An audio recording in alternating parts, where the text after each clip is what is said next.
가장 완벽한 스펙을 갖추고 신의 산택까지 받아서 거대한 글로벌 조직의 최고위 임원진에 합류한 한 남자가 있습니다. 네, 정말 엄청난 영광의 자리였죠? 그렇죠. 그런데 이 남자는 그 영광스러운 취임식 바로 그날 이후로 역사에서 단 한 줄도 언급되지 않고 완전히 자취를 감춰버려요. 완전히 사라져버린 거네요? 네, 대체 이 조직에서 무슨 일이 있었던 걸까요? 청취자 여러분 환영합니다.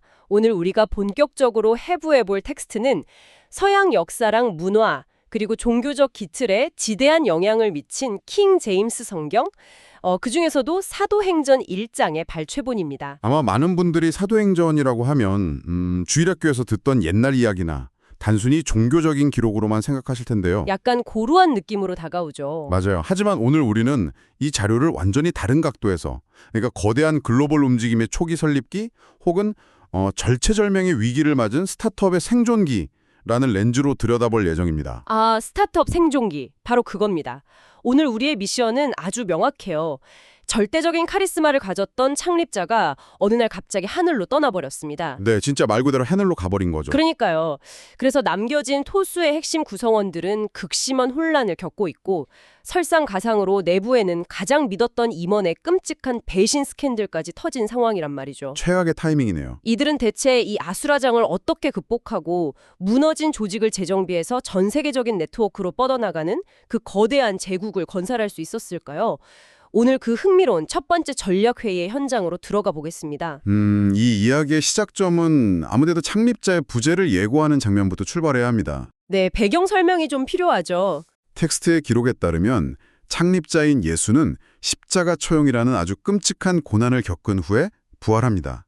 그리고 무려 40일 동안이나 남겨진 이들에게 자신이 살아있다는 확실한 증거들을 보여주죠. 와, 40일이나요? 네, 조직원들의 완전히 무너진 멘탈을 40일에 걸쳐서 수습하면서 자신이 세우려는 새로운 나라의 비전을 가르친 겁니다. 사실 40일이라는 시간이 참 묘하네요. 제자들 입장에서는 리더가 죽은 줄 알고 진짜 절망했다가 다시 살아 돌아왔으니까 엄청난 환희를 느꼈을 텐데요. 당연하죠. 분위기가 최고조에 달했을 겁니다. 이제 본격적으로 혁명을 시작하나 보다 하고 한껏 기대에 부풀었을 시점이에요. 그런데 예수는 곧바로 승천하기 직전에 아주 명확하고도 이해하기 힘든 지침을 딱 내립니다. 예루살렘을 떠나지 말라고 하죠. 맞아요. 예루살렘을 떠나지 말고 아버지가 약속한 성령 세례를 기다리라고 말입니다. 여기서 우리는 조직 내부에 엄청난 시각차를 발견하게 되거든요. 시각차요? 네, 창립자가 예루살렘에서 무언가를 기다리라고 하니까 제자들이 곧바로 이렇게 묻습니다. 주님, 이스라엘이라는 우리나라를 회복하실 때가 바로 지금입니까? 하고요. 아, 저는 이 질문이 너무 현실적이라서 진짜 웃음이 나더라고요. 어떤 부분에서 그렇게 느끼셨나요? 이게 현대의 비즈니스 상황에 빗대어 보면 딱 이런 거잖아요. 엄청난 천재 창업자가 회사를 떠나기 직전에 임원들을 모아놓고 말합니다. 정확한 글로벌 런칭일은 나도 안 알려줄 건데 일단 본사에서 무조건 대기해. 너희들은 곧 전 세계 지사를 세우게 될 엄청난 힘을 얻을 거야. 네, 엄청난 비전을 제시했죠. 근데 임원들은 엉뚱하게 눈을 껌벅이면서 묻는 거예요.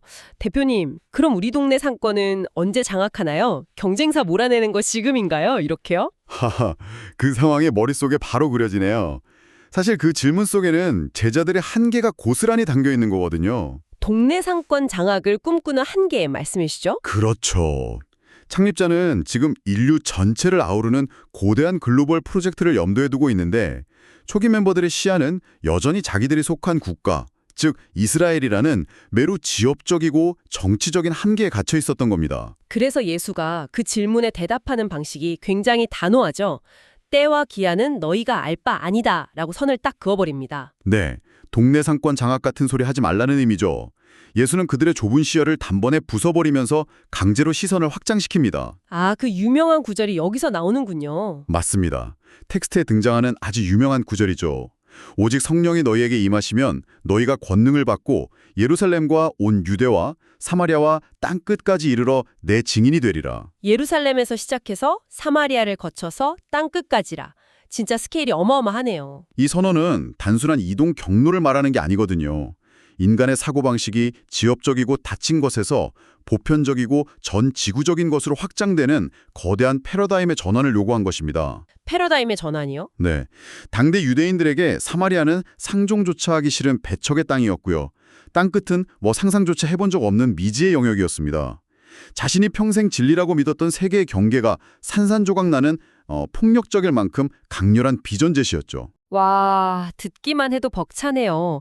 그런데 더 기가 막힌 건 그 감당하기 벅찬 비전을 털컥 던져주고 나서 창업자가 헬기를 타고 호련히 떠나버렸다는 겁니다. 정말 갑작스러운 퇴장이죠. 텍스트를 보면 그가 이 말씀을 마치시고 구름 속으로 사라져 보이지 않게 되었다고 묘사하거든요. 제자들이 얼마나 황당했을까요? 멍하게 하늘만 쳐다보고 있었겠죠. 네, 멍하게 하늘만 쳐다보고 있는데 또 흰옷을 입은 두 사람이 딱 나타나서 왜 하늘을 쳐다보느냐, 본 그대로 다시 오리라 이렇게 말하죠. 한번 상상해 보시죠. 남겨진 초기 멤버들의 그 막막함이 어땠을지. 위대한 리더는 떠났고 남겨진 건 땅끝까지 가라는 비현실적인 미션뿐입니다. 진짜 막막했겠네요. 하늘만 쳐다본다고 해결될 일이 아니었으니까요. 맞아요. 헬기 타고 떠난 창업자 앞에서 넋을 놓고 있을 시간조차 없었습니다. 이제 정신을 차리고 현실로 돌아와서 뼈대부터 다시 세워야 하는 절체절명의 순간이 온 거잖아요. 네, 행동을 시작해야 할 때죠. 그래서 그들은 감람원이라는 산에서 안식일에 걷기 알맞은 거리를 쫙 이동해가지고 예루살렘의 한 다락방으로 숨어들듯이 모입니다. 바로 그 다락방에서 최초의 조직 명단이 확인되거든요. 아, 명단이 나오나요? 네, 베드로, 야고보, 요한을 비롯한 11명의 핵심 사도들, 그리고 여자들과 예수의 어머니 마리아, 형제들까지 총 120명 정도의 사람들이 모여서 마음을 같이하여 오로지 기도에 힘을 씁니다. 아, 창립자의 부재라는 그 거대한 진공 상태 속에서 120명의 코어 그룹이 딱 형성된 거네요. 맞습니다. 그런데 말입니다. 이 결속을 다지기 위해서 모인 이 중요하고도 역사적인 첫 전략회의에서 리더격인 베드로가 자리에서 일어나서 아주 충격적인 안건을 꺼내듭니다. 배신자 유다에 대한 이야기죠. 네, 바로 그 배신자 유다의 최후에 대한 브리핑이었죠. 조직 역사상 가장 뼈아픈 흑역사를 굳이 들추어낸 겁니다. 기록된 묘사를 보면 와, 과연 이걸 회의록에 남겨도 되나 싶을 정도로 너무 적나라하거든요. 아주 끔찍하게 묘사되어 있죠. 유다가 조직을 팔아넘긴 불의의 싹스로 밭을 샀는데 몸이 곤두박질 쳐서 배가 터지고 창자가 다 흘러나왔다는 거예요. 아유, 묘사만 들어도 끔찍하네요. 예루살렘 사람들은 그 끔찍한 현장을 피바치라는 뜻의 아겔다마라고 불렀다고 하죠. 근데 청취자 여러분, 여기서 제가 진짜 딴질 하나 걸고 싶습니다. 딴지라면 어떤 점에서 의문이 드시나요? 이 베드로의 발언 말이에요.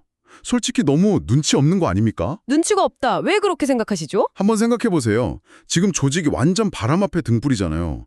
창업자도 없고 당장 밖으로 나가면 자신들을 잡아 죽일지도 모르는 적들이 득실거립니다. 그렇죠. 완전히 포획된 상태나 마찬가지니까요. 120명이 덜덜 떨면서 모여 있는데 아니 굳이 그 창자가 쏟아져 나온 전직 핵심 임원의 피투성인 스캔들을 그렇게 구체적으로 언급할 필요가 있었을까요? 분위기를 다 망쳤다 이 말씀이시군요. 저라면 자, 지나간 일은 있고 우리 미래만 생각합시다 이러면서 사기를 북돋았을 것 같은데 오히려 공포 분위기를 조성하는 역효과가 나지 않았을까요? 아주 예리한 지적이십니다. 사실 표면적으로 보면 베드로의 발언은 굳이 들추고 싶지 않은 상처를 막 후벼 파서 분위기를 해치는 것처럼 보일 수 있거든요. 그렇죠. 하지만 이 상황을 조직행동론의 관점, 특히 고도의 위기관리 리더십 차원에서 분석해보면 이야기가 완전히 달라집니다.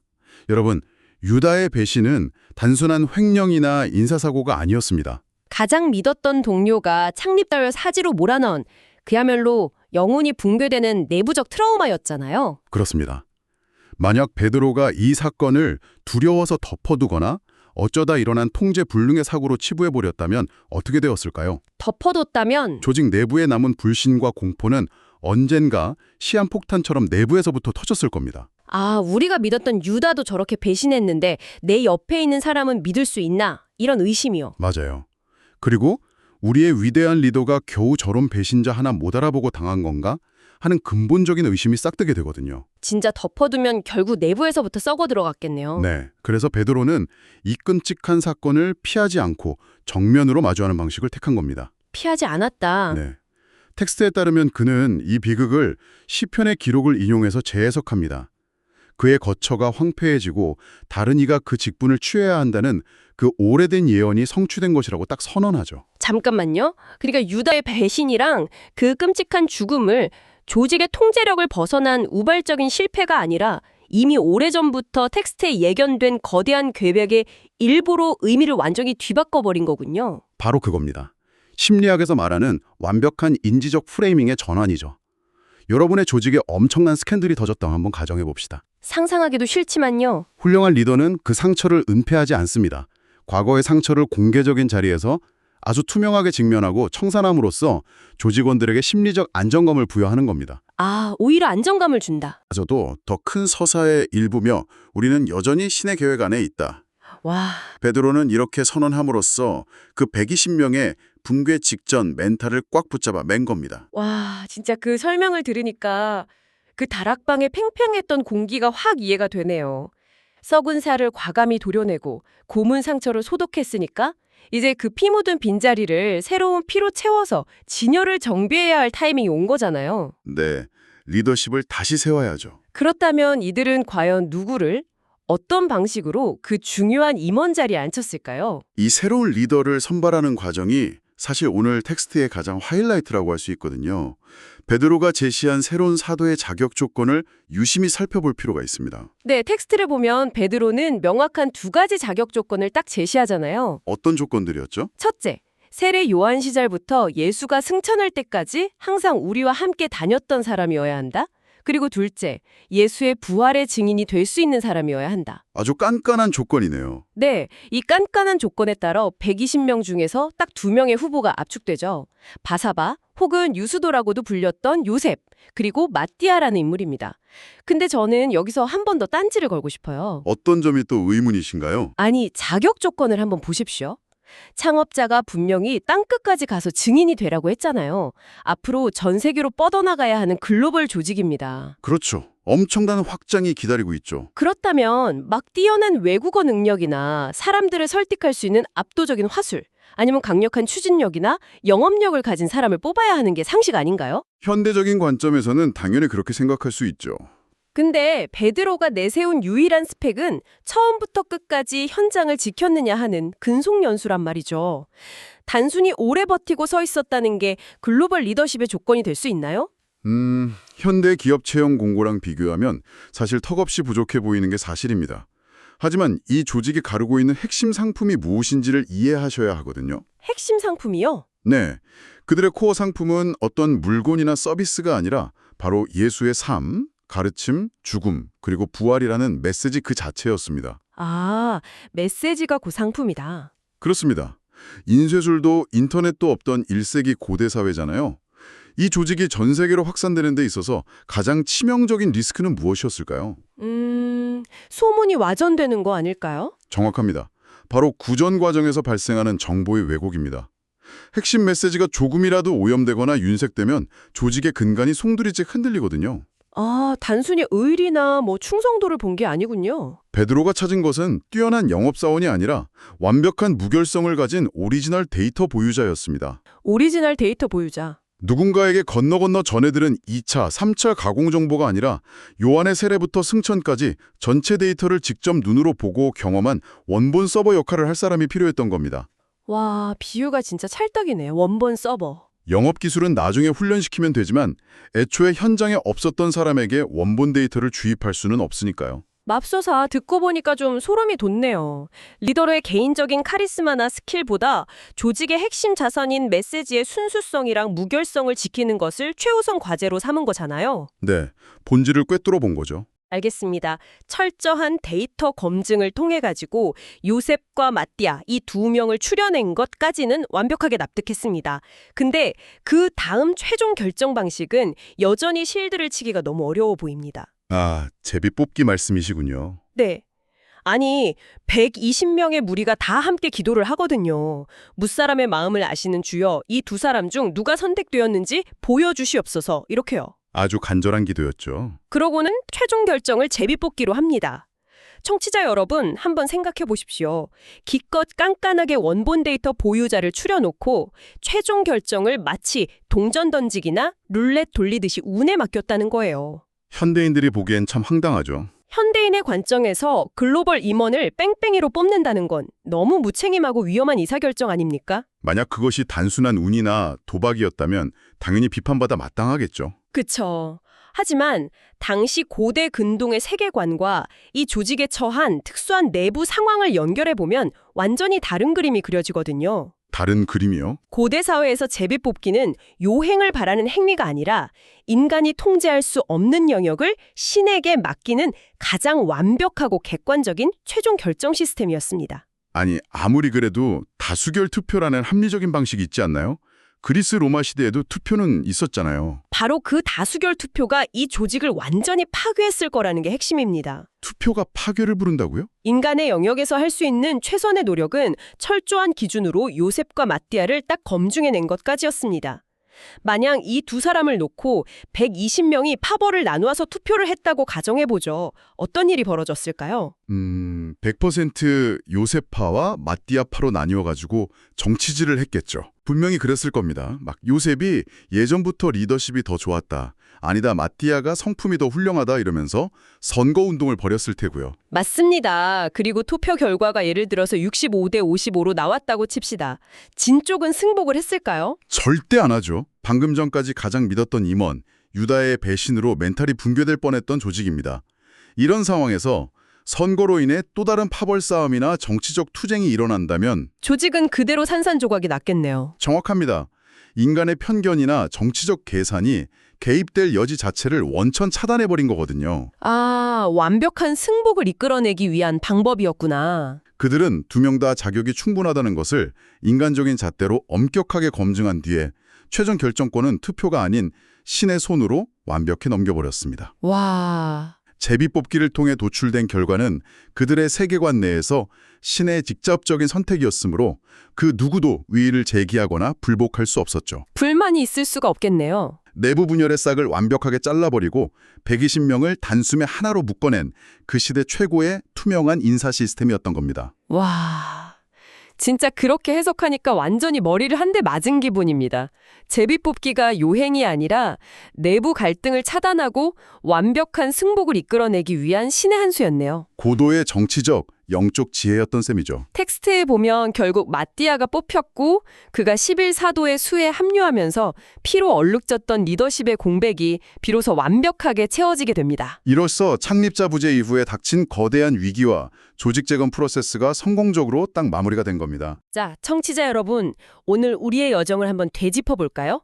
창립자는 땅끝이라는 비현실적인 글로벌 비전만 남기고 헬기를 타듯 훌쩍 떠나버렸습니다. 남겨진 120명의 작은 모임 앞에는 리더십의 공백과 배신자 유다가 남긴 피투성이 상처가 떡하니 버티고 있었죠. 하지만 그들은 도망치지 않았어요.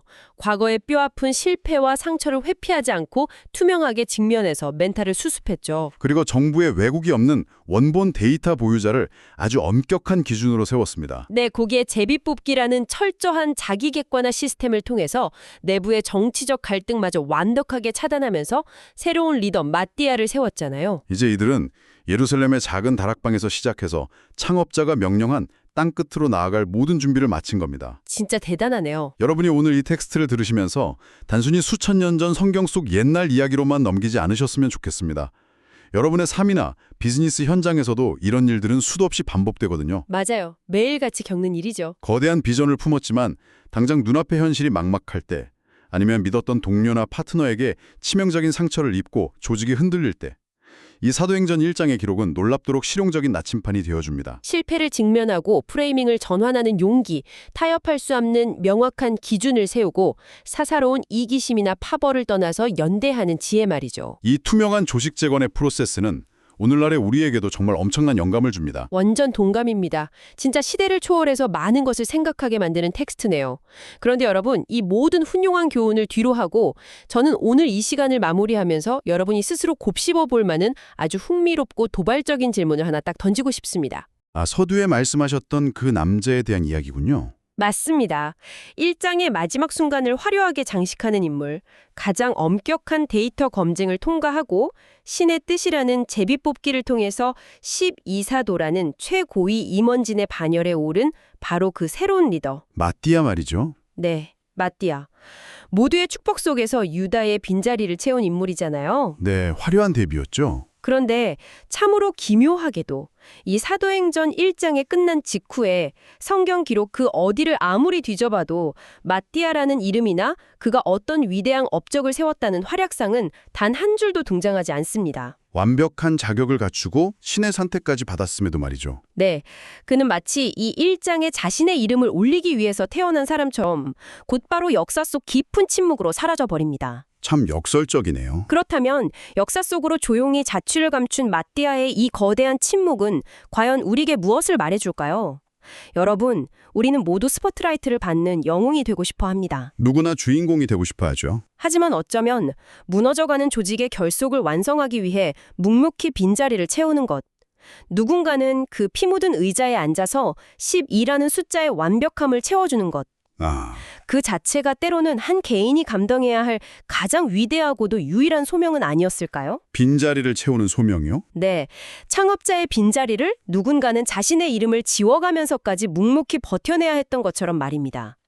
여러분의 삶에서도 때로는 앞으로 치고 나아가는 것보다 누군가의 빈자리를 온전히 채워내는 것이 가장 위대한 헌신일지 모릅니다. 이 묵직한 여운을 여러분의 마음에 남겨두면서 오늘 해보해본 사도행전 1장의 이야기는 여기서 마치겠습니다. 다음 시간에도 여러분의 닫힌 세계관을 산산조각 내줄 놀라운 자료와 함께 돌아오겠습니다. 감사합니다.